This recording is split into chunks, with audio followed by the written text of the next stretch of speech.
Hello video gamers, I'm Shu Tanaka, with me is my brother Chen, and welcome to our first compilation video of 2021, where we've taken a bunch of our clips that you've probably already seen and edited them together into one single long file, saving you an approximate 48 seconds of click-through time. You'll witness news stories, now shockingly out of date, and bite-sized video game commentary, all in a new, longer format ideal for staring into the middle distance uncomprehending while numbly munching on savory snacks. Savory snacks not included. Now sit back and revel in a completely unbroken, save for copious advertisements, and unrelenting stream of the first part of 2021.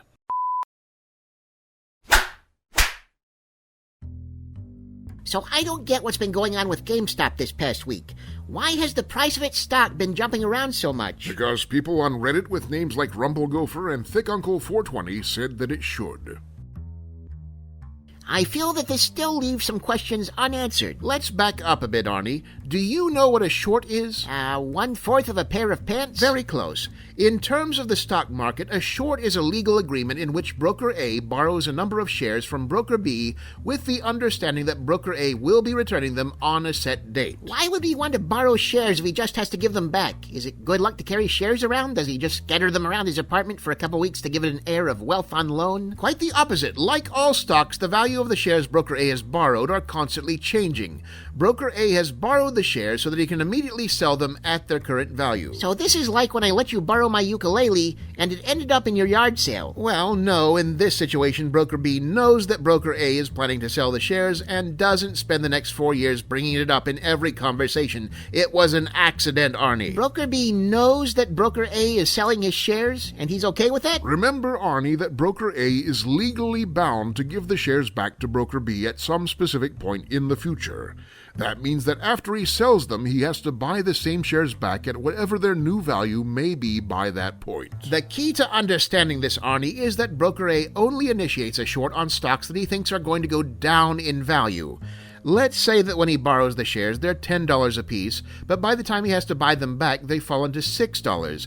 That means that per share, he now has a profit of $4. The way you're saying it, it sounds like Broker A wants the business he's trading in to fail. Exactly. The worse the failure, the bigger the profit. Well, that seems kind of sleazy. Exceedingly so. It seems it would be a lot easier to make a company fail than to make it succeed. What is there to keep a bunch of brokers from working together to put a company they're betting against out of business? The inescapable and just machinations of the law, Arnie. In the form of the brokers very sincerely promising that they will not do so if anybody's watching. So I guess since it occupies such a morally gray area, short selling isn't something that happens very often with reputable brokers. Oh, Arnie. Ethics are for people. These are hedge fund managers. The world's just lucky Wall Street hasn't yet found a solid way to turn a profit on baby fingers or the blood of the elderly. Okay, so I guess I understand what a short is now, but that seems like the opposite of what was going on with GameStop. Their price kept going up. Well, here's where it gets a little unique, Arnie, because in this case, the initial short had already occurred.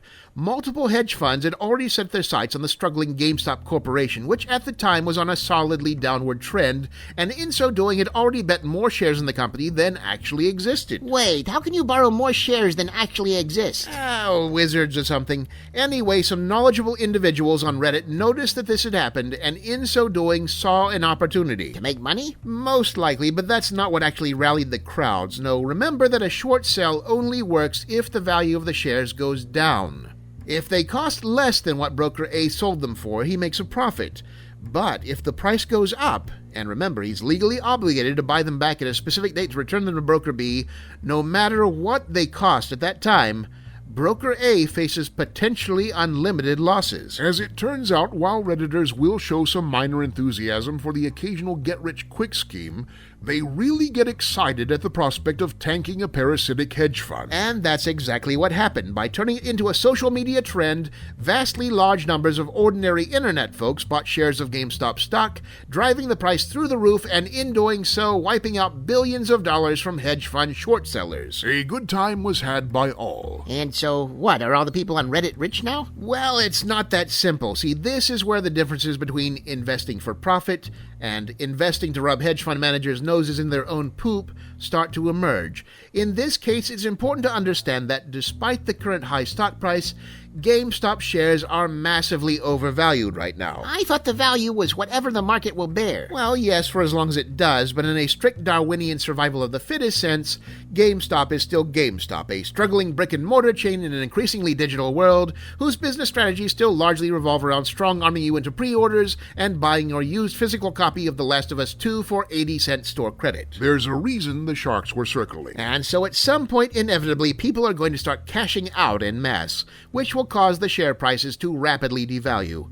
Ultimately, some of the early investors will come out of this with major gains, some will make mild gains, some will break even, and some will be taken to the cleaners alongside the hedge funds they just tanked, although in their case it won't be quite as far a drop. Still, for as long as it lasted, the plucky Redditors were able to tap into the deepest, darkest fear shared by all barons of finance: becoming not rich. So I guess the lesson here is that the common folk have the power to topple giants so long as we all work together. I'm pretty sure the lesson is actually that the financial structures our livelihoods are all dependent upon are much shakier and subject to capricious manipulation than those who regularly trade in them would have the common folk believe, and that they will react venomously towards any movement that would elevate the general populace from its current position as a known and passive quantity in the financial equation. Well, my lesson would look better on a t-shirt.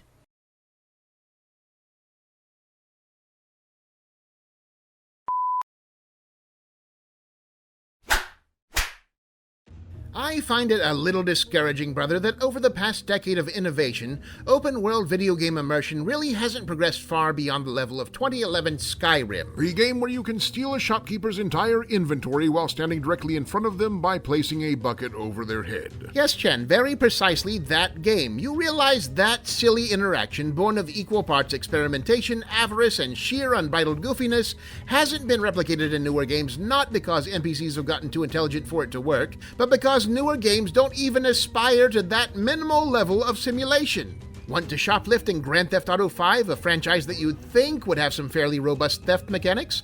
There's no skill involved, you just press a button when prompted and hope that the random number generator doesn't decide to catch you. Want to steal from a shop in Cyberpunk? There is no stealing because none of the NPCs understands the slightest concept of individual ownership. For all the narrative's dystopic ultra-capitalist bombast, the actual game mechanics are the stuff of Karl Marx's filthiest dreams. I suppose you make a fair point, brother. And frankly, this isn't even touching on the fact that after nearly a full tenth of a century of presumed technological advances, there are still a shockingly, shamefully low number of new games being released that let you pick up random buckets and put them on the heads of whoever will hold still for it. What kind of a future have we made for ourselves? Look, of course I understand the struggle. Creating an open-world game is an absolutely insane undertaking at almost any scale. It's why all the NPC dialogue in our own free-roaming RPG, Procedural Kingdoms, was generated by Korean chatbots. But if you've made the commitment to the genre, you need to understand that the entire point of an open-world game is that the player will be spending a significant amount of time off-mission just existing in the open world. It's great that so much progress has been made with graphical upgrades, but at the end of the day, it can't all just be set dressing. Expand on that, brother. At this point in the industry's life cycle, what key free-roaming elements should every open-world game be offering? Well, that's kind of a long and complicated answer, Chan. I have other things I was planning to do this afternoon. Bare minimum, then. This is us, after all. Well, okay. First off, functional chairs. Say again. You heard me, functional chairs. Every open-world game that exists is absolutely stuffed to the gills with chairs, but most of the time they're just functionless slabs that the player can only hover around fully upright, looking like a helpless idiot. And that really takes you out of the game, does it? Look, the implication with open-world games is that the player character has an actual life beyond the adrenaline highs of the mission structure. This is a person who spends half their waking hours trekking to the Forbidden Goblin Village or crossing the intestine fields of Blackmoor, and they're wearing boots that have been hammered out of rusty pig iron or dragon scales, resulting, by any logical calculation, in a potentially fatal bunion situation. You think they're not going to want to sit down every chance they can get? I suppose there's something to that. Besides, graphics are the one area that has seen consistent gains in the last decade. The least the developers can do is let the player take a bench at some scenic spot and soak it all in. I assume your immersion requisites don't end with the ability to flop into a recliner, yes? No, I'd say after that, the next big thing would be NPC self-awareness. Specifically, they should have some. It's a bit of an escalation from functional chairs to inorganic sentience, brother. I'm not asking them to pass the Turing test. I'm not even asking them to notice that I put a bucket on their head, and that's a low bar for anywhere but 2 a.m. at a frat mixer. Ideally, Skyrim-level AI would be considered an absolute baseline for open-world NPCs by now, but the fact is, for most developers, a lot of NPCs only exist to provide the open world a little atmosphere. But if they have to be mere decorations, they should at least be good mere decorations. Like bigger hair, more elaborate costumes. Like paying a little attention to the measly amount of interactivity that they do have, specific dialogues for specific roles. If I approach a vendor at a food cart inquiring about the price of a chili dog, he shouldn't immediately ask me what I think I'm doing there or yell at me to get lost. Not unless the game's set in South Jersey. Make the script relevant to the character. Don't randomly switch between happy and angry dialogues. These things don't require high technology, just a little planning. For Pete's sake, guys who put together model train scenery do a better job of maintaining immersion. In fairness, a lot of them are secretly serial killers. Got anything else? Well, for the sake of my schedule, we'll stop it at 3, but here's one for the virtual set designers. Don't put in big, eye-catching interactive props unless they're actually interactive. That means arcade cabinets, roulette wheels, fortune-telling machines, carnival rides. If they don't actually function, then it's better if you don't have them in there at all. At least then there'll be no hopes to dash. Is this about the arcade cabinets in Cyberpunk, or are you still salty about the roller coaster in Grand Theft Auto 4? Just general advice, brother. It's not directed. But they know what they did.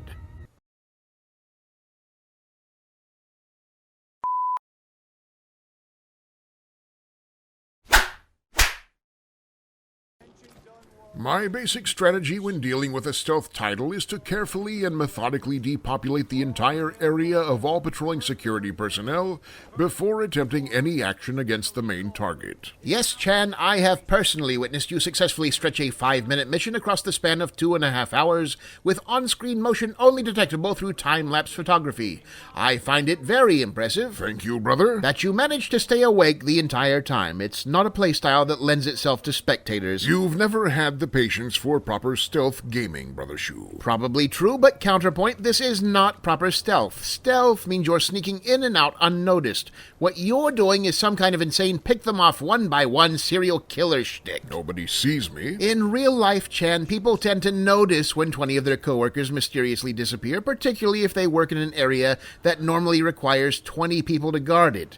They don't decide to ignore the entire security detail vanishing just because it wasn't accompanied by screams and gunfire. It's the way the game works, brother. Also, it's not that unrealistic. Remember working the stockroom at Galaxy Empire Video as a teenager? I know where you're going with this, but that was a very different situation. My job was in the back room. I didn't even see the front desk workers all that much. No, not even enough to notice that they had all been taken hostage by armed cultists in a standoff that lasted 6 hours. I was the one who called the cops. I seem to recall that you actually called out for sandwich delivery, and it was the delivery guy who called the cops when he saw the gunman in the store. My actions led to the cops being called. Look, I was a victim here too. I never got that sandwich. But it still wasn't enough for you to actually open the stockroom door and notice that everyone had been tied up. I did open the door. I provided the distraction that gave the cops the opportunity to rush the gunman. And remarkably, this brave act took place several hours later and coincided with the exact time that you would normally be waking up from a clandestine backroom nap and clocking out for the day. Brave need not mean inefficient. Look, we're getting off topic. The fact is, your entire stealth play style, quote-unquote, boils down to a loophole exploiting primitive video game AI. If they were even a fraction of a percentage smarter, none of your tactics would work. Yes, but they're not, so they do. And that doesn't bother you that you're investing this much time into a play style with absolutely no practical application beyond the game that you're playing right now? It's a game, brother. There's no practical application to any of it. I don't anticipate actually being called upon to stealth infiltrate a heavily guarded military compound anytime soon. Not with that attitude.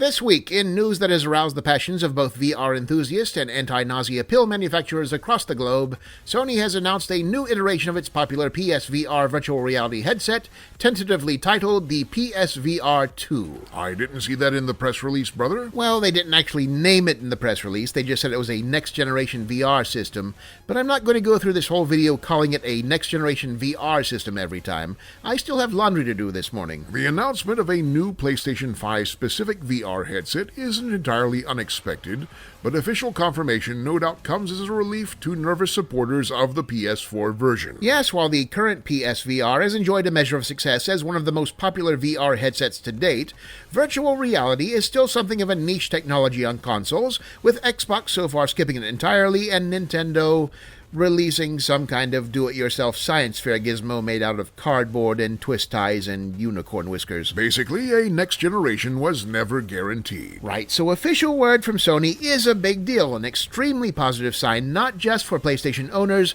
but for VR enthusiasts of all stripes, as the PlayStation brand will continue to lend legitimacy to a technology that, let's face it, really hasn't seen the kind of speedy adoption you'd expect for something that sells the sensation of swimming with sea turtles or riding around in Cardi B's sandals. Say again. It's the internet, Chan. Don't pretend there isn't an audience. So what do we know about the new headset? Well, that it exists, basically. Not likely to go on sale until sometime in 2022 either, but that's okay, because that's also going to be right around the time PS5 stock will be back in. What about the hardware? Oh, the usual vagaries for something this early in production. Presumably, it will be addressing the PSVR's current weak points, which are basically everything except the OLED screens and adjustable fit headband. It is a comfortable headband. Resolution, refresh rate, the PS3 era lightsaber maracas currently used for hand tracking, pretty much the entire package is ripe for improvement. However, the only confirmed hardware change is that the new system will be connecting to the console with a single wire. Not wireless, then? No, which is a bit of a shame given the ease of use wireless connectivity has afforded, for instance, the Oculus Quest.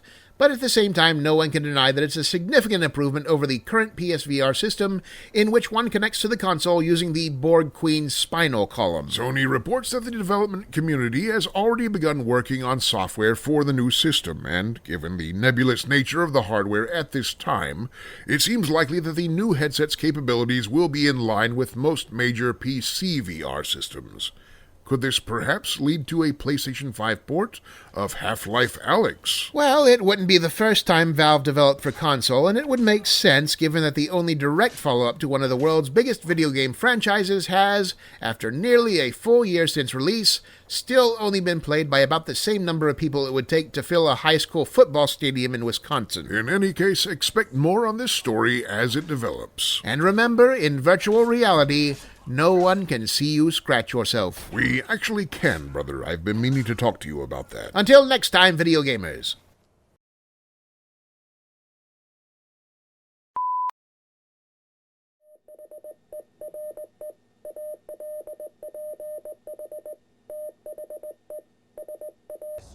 In a crushing turn of events that only about 64% of the gaming populace could have foreseen, Electronic Arts has announced that there will be no further development on BioWare's beleaguered multiplayer title, Anthem. Though the game will continue for some time in its current form, the massive previously announced revamp, Anthem Next, which many saw as the troubled title's possible path to redemption, will now no longer take place. That's right, video gamers, Anthem has been abanthamed.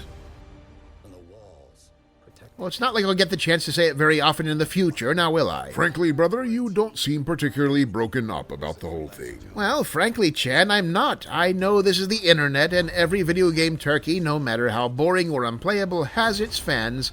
But who ever actually wanted a multiplayer-only title from BioWare? Not me, not you, not BioWare's fans, and I'd be willing to bet cash money, not BioWare.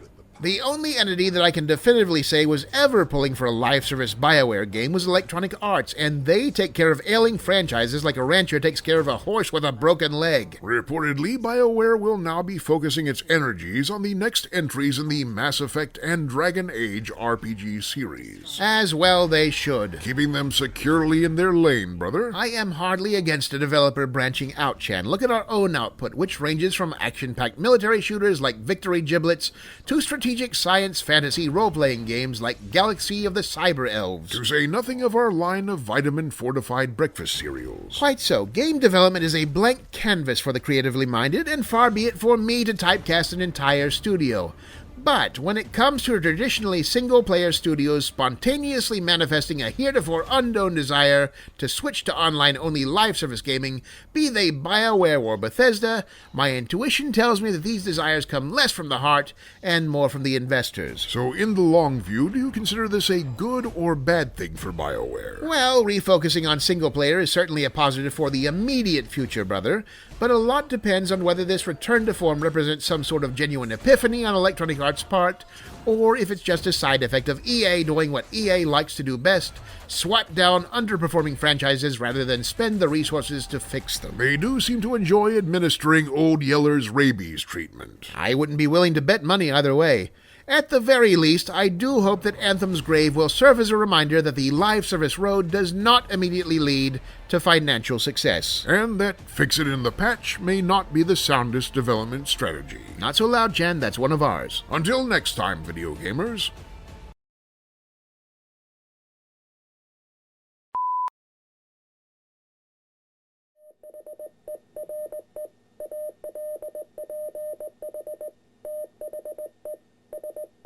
Heartbreaking news once again for those who miss the distinctive smell of concentrated nerds, as it seems that for the second year in a row, the physical E3 event in Los Angeles has been canceled. According to a report published by the Board of Los Angeles Convention and Tourism Development Commission, known colloquially by its snappy acronym Blackadadak, pandemic concerns have once again prompted the closure of the physical side of the world's largest video gaming trade event, just as in 2020. What a shame. A shame, yes, but not wholly unexpected, as slow vaccination rollouts, lax regulations, and our fellow Americans continuing to follow their dumb bliss against all odds, good taste, and basic human consideration are likely to extend pandemic recovery time well past August of 2033. It is worth noting that prior to this, the ESA had never officially announced a physical event for 2021, instead merely saying that they hadn't ruled it out as an addition to the already planned all-digital event. Well, from this vantage, it looks like it's another year of AAA gaming announcements being broadcast from the tastefully appointed bedrooms of the industry's elite,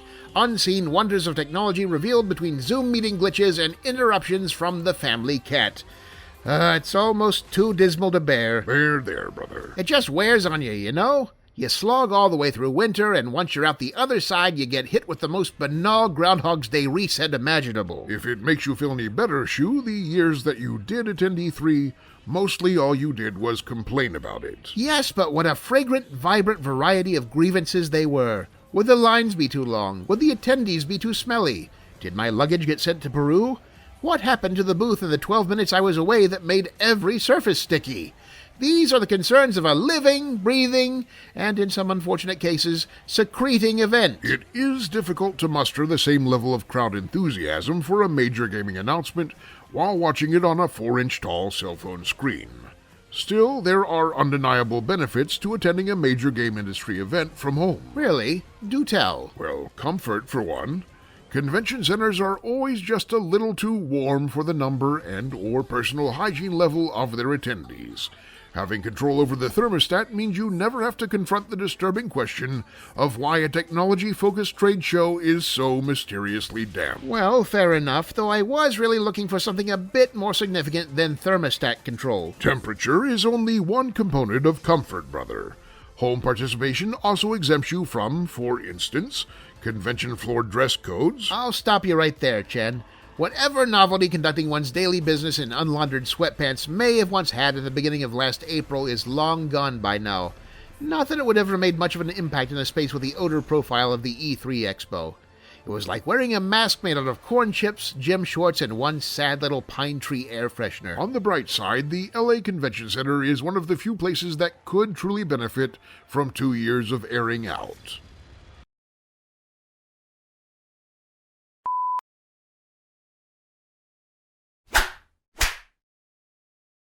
It's a common fear, is it not, Brother Chan, waking up in a sinister, unfamiliar environment, not knowing how you got there or what horrors may yet await you? Probably. Is that why you woke up screaming that time at the I-94 Ramada Inn during FanzarCon 18? Well, it was a Midwestern video game convention, so I guess that's one of several possible reasons. You certainly surprised the maid. Pish posh, Chan, they see that sort of thing all the time. When it comes to jaded professional service personnel, it's homicide detectives, hotel maids, and Naruto fanfiction moderators.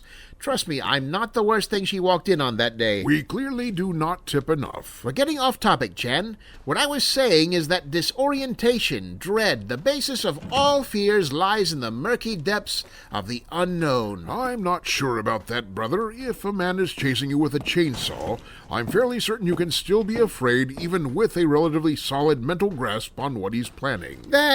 Oh. Well, okay, I guess that's true. So much for that essay.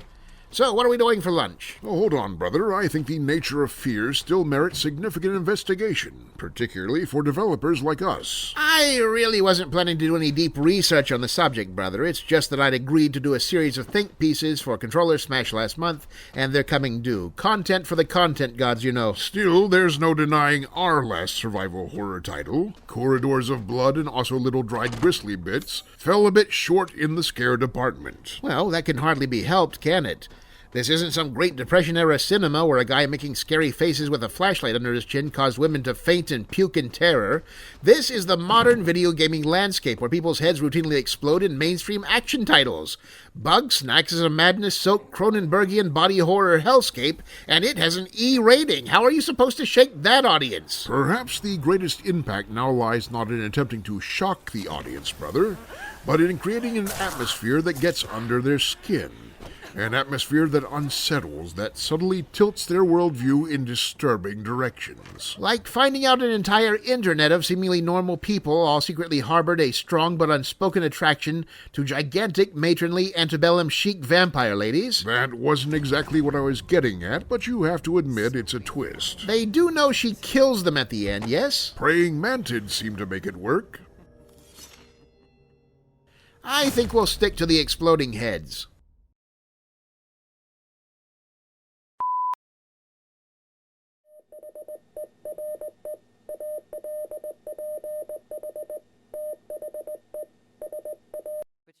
The European Commission has now officially approved the $7.5 billion acquisition of Bethesda by Microsoft, clearing the final hurdle in this landmark video game industry deal.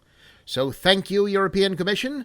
Thank you for giving your approval on what two American companies can do with their free time. We really appreciate the input. Microsoft is a worldwide brand, brother, despite being based out of Washington. There are primitive Amazonian tribes running village infrastructure off of Windows CE workstations right now.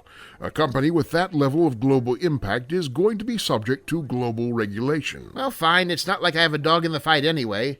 We don't even know whether this will have a positive or negative impact on Bethesda's software titles or development teams, let alone having any cause to celebrate another incremental step towards our inevitable dystopian future in which all things are under the dominion of a single, dark, monolithic corporation. Who could have foreseen that Clippy would one day be a general in Hell's army? This move means that Microsoft will now have 23 first-party studios under the belt when added to previous acquisitions like Obsidian and Double Fine, which should finally put to rest the long-running jokes about the Series X having no exclusives. Well, once one of them actually makes a game. There's always a catch. Although, having said that, the truth of the matter is that to this point nobody's completely certain how the Bethesda exclusive situation is going to pan out.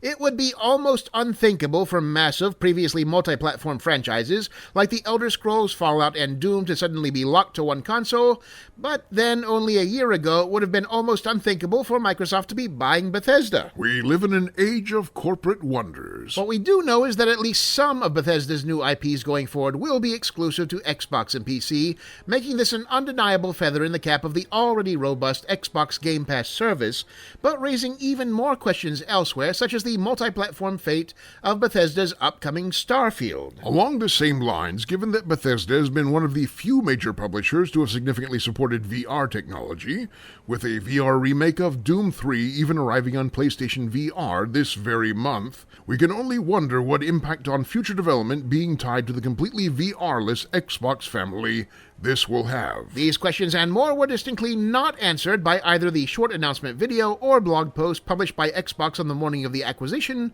although they have promised more information regarding the future of Bethesda later this year, perhaps at the E3 trade show, which, now that I think about it, isn't actually taking place. These are strange times. So that's as much as we know for now. Here's to a bold new future where the world subsists on Microsoft-branded food paste, and the Doomslayer offers help whenever you're trying to write a cover letter.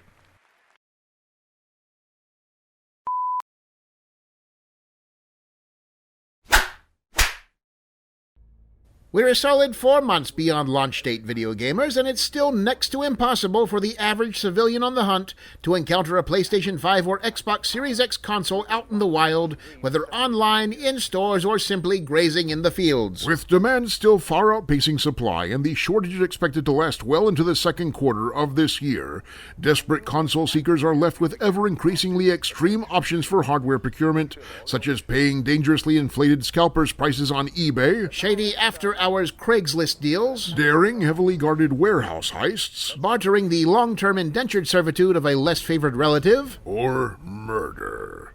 There are also sites and Twitter feeds doing real-time stock tracking at major retail locations, but keeping up with that requires hitting the refresh button several times, and people are busy these days. Busy with murder? Yes, Chan, sorry. That was a very dramatic read. I should have acknowledged it. Just caught up in the whirlwind of console-based frustrations, I guess. Are you in the market, brother? We already have the dev units. Oh, no, it's not for me. What titles are even out for New Gen yet?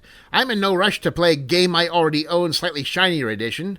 No, my concerns are for the industry at large, an entire generation of software artificially being held back by legions of Chinese mobsters hoarding the world's video card supply to mine imaginary arcade tokens. The root causes for the shortage may be a bit more complex than that, brother. Also, does it really matter at this point? Like you said, there aren't a lot of next-gen exclusives to get excited about yet. Of course not, Chen, and why not? In the old days, there were major blockbuster titles that hit the streets during a console's launch window, and when they did really well, people referred to them as system sellers. Now hardware availability is so thin that the only actual system sellers are petty criminals hawking hoarded black market PS5 consoles out of their oil-stained, rat-infested garages for $1,500 a pop. Where does this lead, I ask you? Cleaner garages, maybe? This is hardly the first launch console shortage, you know. I think maybe this one just hits a little harder due to the whole, you know. What's that you're doing with your hands, Chen? I was trying to motion vaguely at everything, but I guess we don't have an established hand gesture to indicate the world at large and all of its inescapable and capricious extenuating circumstances. Ah. I was, perhaps, being ambitious. No, I can kind of see it now. At any rate, there's little we can do about the situation. The new generation will arrive when it arrives, and until then, humanity at large will have to adapt as it always has. Marching boldly ahead with steadfast determination. I actually meant selling cinder blocks sealed inside counterfeit PlayStation boxes on eBay, but maybe they'll surprise me. Until next time, video gamers.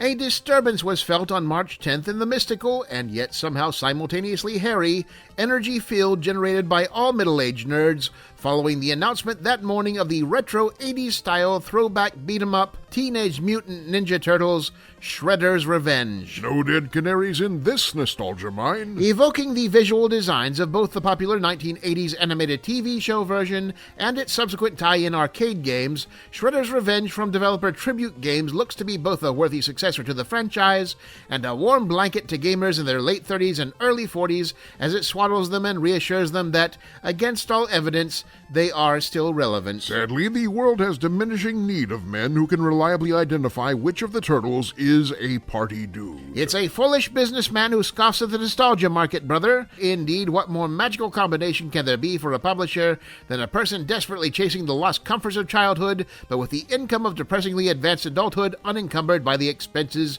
of a spouse or offspring? What makes you think they wouldn't have a spouse or offspring? Well, I mean, come on, Jeff. I'm sure a significant portion of the target audience has families of their own, brother. Look, it's the internet. I'm willing to accept that somewhere in the vast reaches of cyberspace there existed a woman genuinely interested in, or more realistically willing to overlook the minutiae of Generation 1 Transformers lore, but let's not misrepresent a statistical anomaly.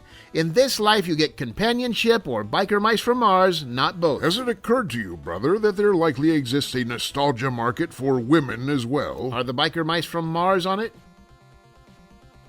Most likely they are not. Then my point stands. The modern era proves that with enough buying power, you absolutely can go home again, but you probably weren't dating much there either. I suppose you consider yourself immune to nostalgia products, brother? I don't think anyone's wholly immune to the occasional nostalgia bomb, Chan, but the first step in avoiding a trap is knowing of its existence. If I'm watching a trailer and suddenly I'm filled with warm fuzzies evoking a simpler time, untouched by the cares and responsibilities of adult life, then it's over. No one gets the best of Shu Tanaka. I can see that this policy has really improved your quality of life. It has kept more than a few at-risk dollars securely in my wallet, thank you very much.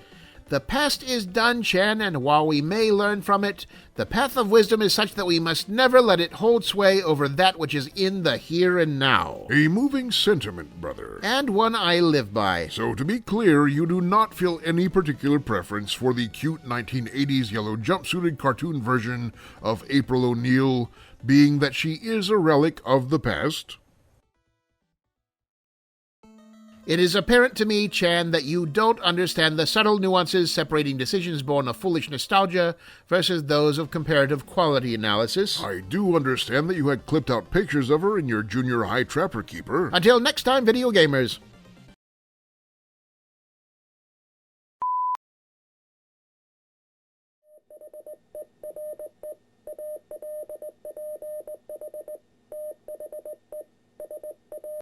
The future of Xbox video gamers is Game Pass. It's a Netflix for video games and HBO Max for interactive experiences, a Las Vegas-style lunch buffet where Gears of War is your watery, just above room temperature roast beef. Yes, and like a Las Vegas lunch buffet patron, the Game Pass platform is expanding rapidly, with Microsoft's recent acquisition of Bethesda adding no fewer than 20 titles to the service. Heavy hitters like Fallout 4 and Doom Eternal, classics like Oblivion and Fallout New Vegas, criminally underrated games like Dishonored and Dishonored 2. They've even got Skyrim in there again because, at this point, why not? Atmospheric saturation of Skyrim particles over North America now tested about 500 parts per million, narrowly overtaking CO2 emissions in the rankings. And it doesn't end there. Following the acquisition, Microsoft confirmed that all future Bethesda titles will be on Game Pass, with some, if not most, exclusive to the platform. It even goes beyond Microsoft's first-party support. Just this past week, Microsoft announced that Square Enix's highly anticipated upcoming title Outriders will be available on Xbox Game Pass on release day. Where is this all leading, I ask you? Venturing a guess, I would say to money. Well, yes, obviously, but we're talking about a platform that has the potential to completely destabilize the current video game market, to upend our entire publishing and distribution system. More than we're already doing so, you mean? It's no laughing matter, Chan. This is a new system, and within our society, when confronted with something new, the only rational reaction is to surround it, making cautious ook noises, and poke it vigorously with pointy sticks until we either understand it or it dies. There doesn't seem to be all that much to understand, brother. They basically just reinvented video game rentals. I mean, it really is just Netflix for video games. And that's automatically a good thing, is it? A future where all video game series last exactly 2 entries until the moment they slow down on subscriber growth, where there are quarterly subscription fee increases, along with the depressing constant confirmation that most people have terminally mediocre tastes. It's not like there's anything one can do to keep the industry from changing, brother. Also, that last one happens now. But how does Game Pass really work? What's the developer's cut? Is this sort of thing even sustainable? Microsoft's throwing a massive amount of cash around acquiring content for the platform. What if the subscriber count goes down? If things take a turn for the worse, will development on The Elder Scrolls 6 be funded entirely by 180 Xbox diehards at $15 a pop? Well, Shu, in the short term at least, this particular fear seems groundless.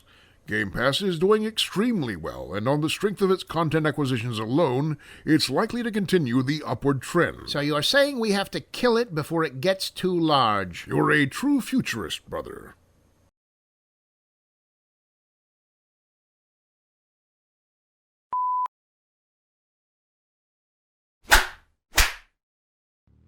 Brother Chen, we need more frames per second. Like Us specifically. What? No. What kind of budget do you think we have? I'm talking about games, Chen. Modern games are undergoing a severe crisis of frame rate. Where previous generations once willingly tooled around at 30 frames per second like some kind of half-blind, fidgety vagrants, the modern era demands higher standards. 60 frames per second, 120 frames per second, 240 frames per second. 240 might be a bit optimistic for most of today's consumer-grade hardware, brother. Hardly, Chen. Oh, sure, there's always going to be a bit of a trade-off in graphical fidelity, but achieving a buttery smooth frame rate for today's blockbusters can be as easy as turning off a few resource-heavy bells and whistles like ray tracing, hair effects, particle effects, high-res textures, shadows, medium-res textures, reflections, foliage, textures in general, and sound. Out of curiosity, brother, why the sudden interest in high frame rates? Why? Is it that shocking that I would be interested in upping the standards of one of the most crucial tactile elements of the gaming art form? No, not shocking per se, just deeply out of character. Almost all of our games to date have shipped below 60 FPS, and some a lot lower. Before we got it patched, Iron Weasel 2 had about the same refresh rate as thumbing through a stack of note cards. Right. Well, if you must know, the quality control groups are getting really antsy about frame rates of late. One of the hallmarks of the new generation or some such nonsense. Ah, there's the enthusiasm I know. Here's the deal. Game graphics have been plateauing over the last 2 console cycles. You're just not seeing the same degree of improvement that you used to generation over generation, and that in turn makes the new generation harder to market. As a result, there's real pressure on to find this generation's defining thing, be it ray tracing, 4K, or crippling production delays. A tough sell, that last one. Yes, so right now, high frame rate tech is in vogue. Microsoft Series X Frame Boost, DLSS on PCs. This is the FPS technology zeitgeist, brother, and it falls on us to ride it out. It'll be a smooth ride, at least. Well, I'm sure there'll be some... I see what you did there. This all seems fairly straightforward, brother, except for the part where we're supposed to actually achieve these high frame rates. Thus far, our optimization pipeline really hasn't been up to the task. Well, I've given it some thought, and as a stopgap measure, I'm putting little diagnostic display boxes in the upper right-hand corner of our games that rapidly cycle numbers between 118 and 140. We can't be sued if we never actually make any claims as to what the numbers represent. Ah, I see. Placebo engineering. It's not like they're going to go through and count the frames.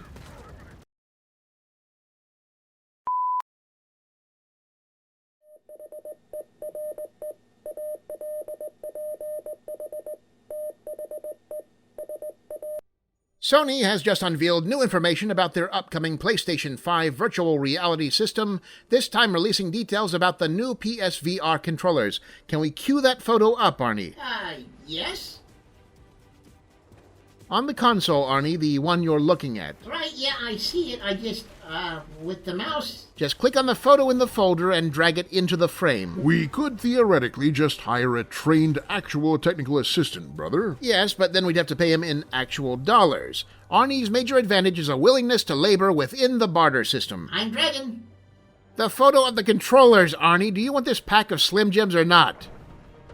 That's better. So what do we know about these new virtual reality controllers, brother? Quite a bit, actually. Sony released a slew of new details along with the image, possibly as a way to distract from the fact that they look like you strapped a pair of black wiffle balls to your hands. I was getting more of a plastic Speedo aesthetic myself. At any rate, the new design is much more in line with current virtual reality controllers from VR heavyweights like HTC and Oculus, and a thankfully far cry from the old PlayStation Move controllers, which were not only just repurposed PlayStation 3 technology, but also looked like diseased sea cucumbers. Did you like that transition? What part of working behind the scenes do you not understand, Arnie? I'm docking you 1 Slim Jim for insubordination. Oh, no. The new controllers will reportedly be featuring adaptive triggers and haptic feedback similar to the regular PlayStation 5 controllers, applying dynamic friction and vibration according to the actions within the game. For instance, feeling the tension of a drawn bowstring, or the menacing rumble of an avalanche. Or the slippery, rubbery sensation of walking on a line of beach tuna fish.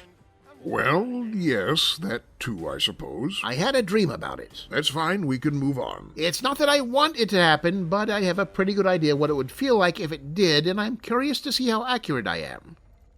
The controllers will also feature individual finger tracking like that of the HTC Vive, capturing every hand signal and rude European gesture you make, even when you're not actively pressing buttons. And lastly, the controllers will be tracked by a band on the headset itself, likely hinting at external camera-free operation for the new PSVR system.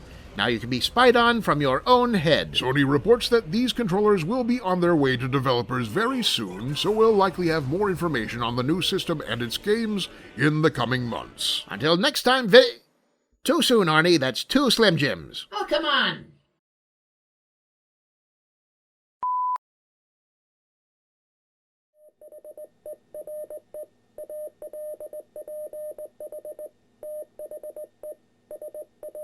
New heights of audience participation were achieved recently, video gamers, when a fan-made fix for long loading times was implemented by Rockstar Games in the official PC version of Grand Theft Auto Online. Fan-made mods adding RoboCop and Thomas the Tank Engine, however, remain unofficial. The individual who created the load time fix, Ta0est... I think that's supposed to be pronounced toast, brother. No, I'm looking at it, that's a 0.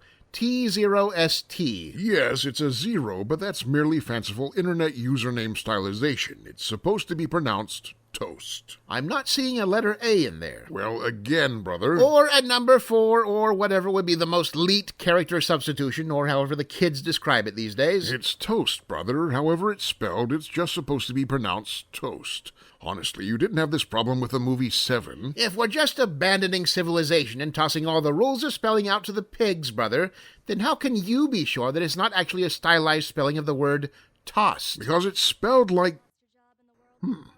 I guess I can't. In any case, video gamers, the player who created the load time fix, whose online username is the most deliberately annoying 4-character arrangement possible, was awarded a small sum... $10,000, brother. Real world $10,000. Well, yes. They were awarded $10,000 by Rockstar Games, a remarkable sum for an afternoon of keyboard clickety-clacks. Keyboard clickety-clacks? I mean, it's a vast overvaluation of services, but I suppose a company as big as Rockstar can afford to throw the occasional bone. Where is this coming from, brother? You're a programmer. You know how difficult bug hunting and optimization is. This player found a fix some of the most highly skilled developers in the world couldn't, and you... Enough, Chen. Speak no more. You'll ruin everything. What is this about? The fan fixes. We're treading on dangerous ground, brother. I'm not sure I follow. Think about it, brother. A decent game ships on PC with some persistent bugs. Not game-breaking, but annoying. 2 months later, the devs still haven't patched them. What typically happens next? Well, I suppose in a lot of cases, the fan community gets fed up and fixes them themselves. Right, and how do they fix them? Begrudgingly? They fix them free of charge. Remember in Roller Death Derby 5, where we had the glitch that kept turning the Roller Gorgon invisible? We had no intentions of ever fixing that, but some kid in Wisconsin patched it on his own. Or look at the unofficial patch for Skyrim or Fallout 4. Bethesda has had legions of their fans scrubbing stains out of their dirty laundry without pay for decades. And then all of a sudden, out of nowhere, here comes Rockstar Games trying to normalize the idea of paying fans for bug fixes. The utter nerve. I see now. You don't want to let word get out that somewhere fans are actually being compensated for their code labor. You don't have to say it like that. It's not that I'm against fair compensation, it's that making the interaction transactional diminishes the entire fan-creator relationship. It is remarkable, brother, that this philosophy aligns perfectly with the cheapest possible scenario. Paying your fans, Chan, turns fandom into just another job. I'll have no part of it. I suppose we could try and fix all the bugs ourselves. Oh, look, we're out of time.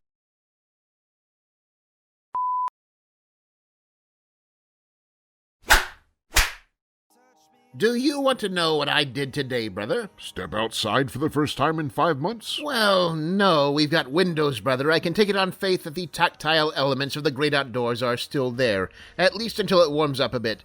No, I've been mapping out some new marketing strategies based on the techniques pioneered by CD Projekt Red for Cyberpunk 2077. That sounds like a terrible idea, brother. Cyberpunk's launch was an absolute disaster. The launch was, yes, but the marketing did exactly what it was supposed to. Build up intense and unparalleled amounts of pre-release hype and enthusiasm. Right, which rapidly turned into intense and unparalleled amounts of post-release torches and pitchforks. I'm not sure we should be taking any pages out of CD Projekt Red's book for a while. And that's exactly what all the other suckers are thinking right now, Chen, which means the playing field is clear. Look, none of CD Projekt's problems came from the marketing. They came from the game not living up to the marketing. That's not the marketing's fault. If anything, it just proves this was top-notch marketing. Your logic is concise and incredibly dangerous, Brother Shu. I'll walk you through it.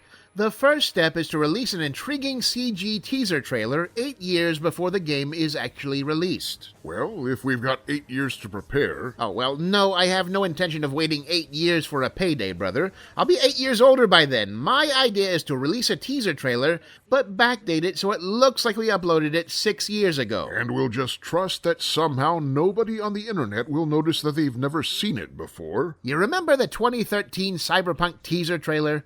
What was CD Projekt Red in 2013? A AA developer based in Nowherskiwał, Poland that made 2 well-received but obscure fantasy games. Most people didn't see that trailer until well after 2017, when The Witcher 3 was already an established blockbuster. It still established solid bedrock for their marketing blitz. People felt like they should have been hyped, even though they weren't already. We're just streamlining the process. And I suppose next comes the E3 reveal. Right, or whatever summer venue emerges from the rubble, but this trailer is going to go big. Show off the game world, revolutionary tech and gameplay mechanics, tone, atmosphere, big fat in-engine footage slapped over the whole thing, a presentation to knock 'em dead and then rifle through their wallets while they're on the ground. Now, once they're hyped, brother, that's when the roller coaster takes off. Media events and interviews, tie-in books, backpacks, sneakers, $700 statues, $1,000 jackets. I see. And what happens, brother, when we ultimately deliver a game that can't possibly live up to the promises of this marketing blitz? That's the beauty of it, Chen. We don't. See, here's the thing. CD Projekt's downfall didn't happen because they made a subpar game.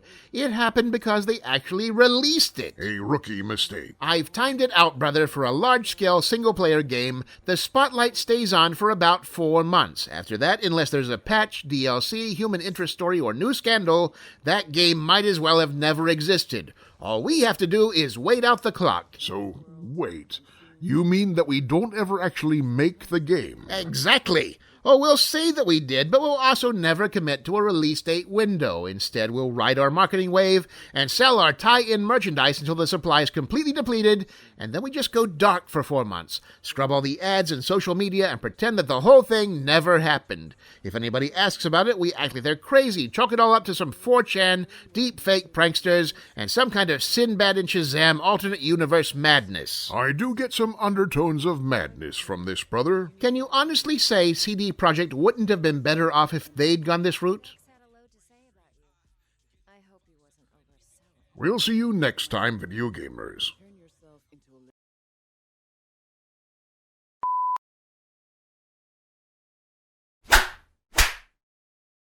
Tell me, Chen, what are the qualities that make for a good live-action video game movie? You realize that I could only answer your question in good faith, brother, if I agreed with its implicit assertion that good video game movies already exist.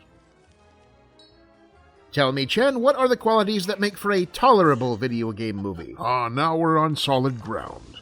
There are at least a few that fit the category: 1995's Mortal Kombat, 2019's Detective Pikachu, 2020's Sonic the Hedgehog. Are we allowing Wreck-It Ralph? Absolutely not. Do you have any idea what that would do to the grading curve? Adaptations only. Is there criteria for how faithful to the source material a film has to be considered an adaptation? The 1993 Super Mario Bros. Movie, for instance, played very loose with the lore. Loose, but still an adaptation. No, I think that one can safely be considered... Wait, Chen, are you putting the Super Mario Bros. Movie into the tolerable category? I mean, it stars the Oscar-nominated actor Bob Hoskins as the lead. Yes, and it also stars the animated chemical irritant John Leguizamo as a sentient rubber chicken with the voice of a dying cartoon mule. This is a movie where, at the end, Dennis Hopper is shot with a gun that turns him into a T-Rex puppet and then immediately into a bucket of orange boogers. I think we're done here, Chen. Thought exercise over. I can no longer trust your opinions. Brother, the fact that you know how the movie ends means that you watched it all the way through, does it not? All right, but from this point, we're narrowing the definition of tolerable a lot. In fact, let's just keep the initial 3, Mortal Kombat, Sonic, and Pikachu.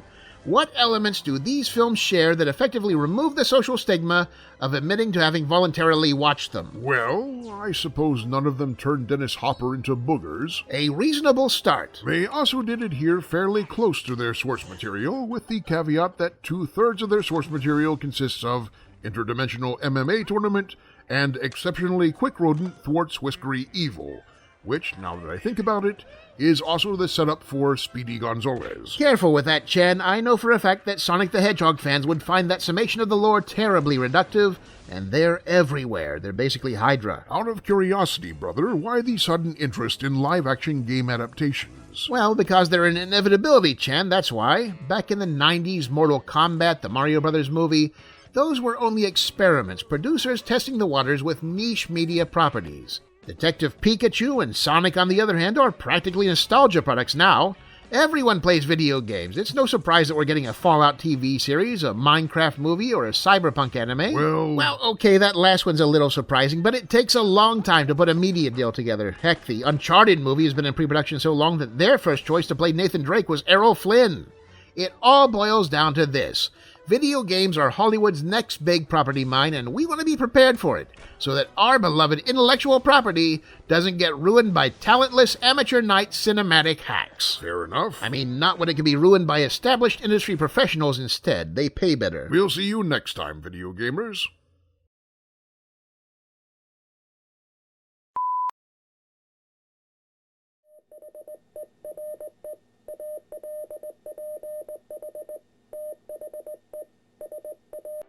And that's another one down, video gamers. Yes, the Tokyo Game Show, or as it's known in its native Nihon, the annual showcase of Monster Hunter statuary, is going digital for another year due to ongoing pandemic concerns. Joining E3 and PAX East, the 2021 Tokyo Game Show will now be mostly online, just as it was in 2020. One notable difference, however, is that this year there will actually be a physical press-only event for journalists and influencers, so the documentation says, which we presume will involve the journalists previewing games and the influencers eating Tide Pods and unwittingly muttering the N-word into a live mic. Can't wait. The online show will run from September 30th to October 3rd and will be broadcast in English on their YouTube, Twitch, and social media channels. It just doesn't seem to end, does it, brother? Are you talking about the pandemic or corporate social media promotion? In both cases, agree. In all honesty, I thought we'd be beyond all this by now. The delays, the online presentations, the awkward Zoom meetings with other work-from-homers who have devolved into cat-filtered, sweatpant-wearing Morlocks. When will we return to normalcy as defined by frolicking and great billowing clouds of gamer musk? I am not certain I actually want that. I do think broadcasting the physical press event is a step in the right direction. One of the major components missing from all of these remote presentations has been that certain convention atmosphere. I've seen Arnie burrow down to the bottom of the dirty laundry hamper before. I have to imagine that's a reasonable simulacrum of the experience. Different atmosphere this time. I'm actually talking about the general low-level buzz of people interacting, the energy of immediate reactions, good or bad, to the products on display, all those little things that make a convention the place to stand in line for 45 minutes holding a bag and looking at your phone. I suppose influencers are good at reactions, at least. They're loud at them, but I suppose at this point we have to take what we can get. I expected more resistance, brother. You really are in a funk. I'm not happy about it, but I'm a realist. If YouTube quote-unquote personality shrieking over Dynasty Warrior reveals is the best that 2021 is going to offer us, then I will have no choice but to swallow my pride, tune in, skip a minute and a half past the part where they try to sell us Raid Shadow Legends, and watch. I'm not sure if that's an example of plucky adaptability, brother, or the equivalent of a late-stage alcoholic swilling discarded half-empties in the alley behind a dive bar. The viewing public can take it however they like, Chen. What matters is that I know my actions remain within the boundaries of my own personal integrity. A powerful sentiment, brother. But we don't mention any of this in 2022. Still here, searching for more of our antics? Why, this is the internet, video gamers. Just subscribe and let us come to you. Also be sure to hit the notifications button, because otherwise YouTube doesn't believe you really mean it. Trust issues, brother. They've been hurt before.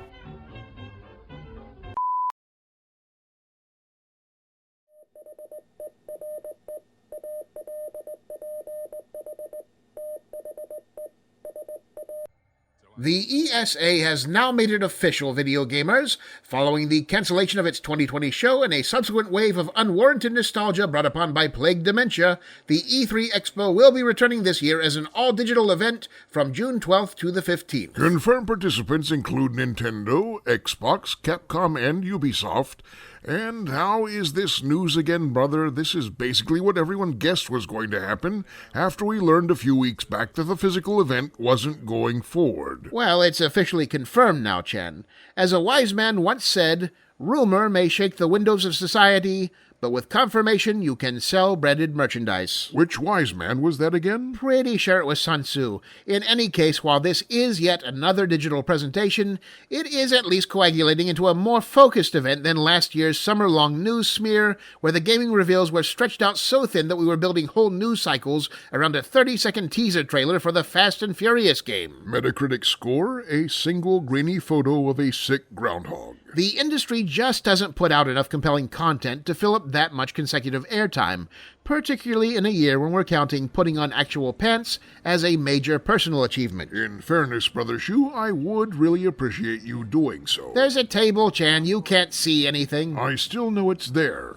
I can never not know it's there. The 3-day digital E3 event will be made available free of charge through all major video streaming platforms, and prior to the show there will also be a press-exclusive Media Days event from June 7th to 11th, which seems to roughly correspond to the usual slate of pre-E3 press conferences, although, quite frankly, who knows? The world is chaos, plans are meaningless, and everyone's simply doing the best they can. I have to imagine that the best you can do would definitely include putting on some pants. A lot of things will be possible in some perfect fantasy world, brother, but we play the hand we're dealt.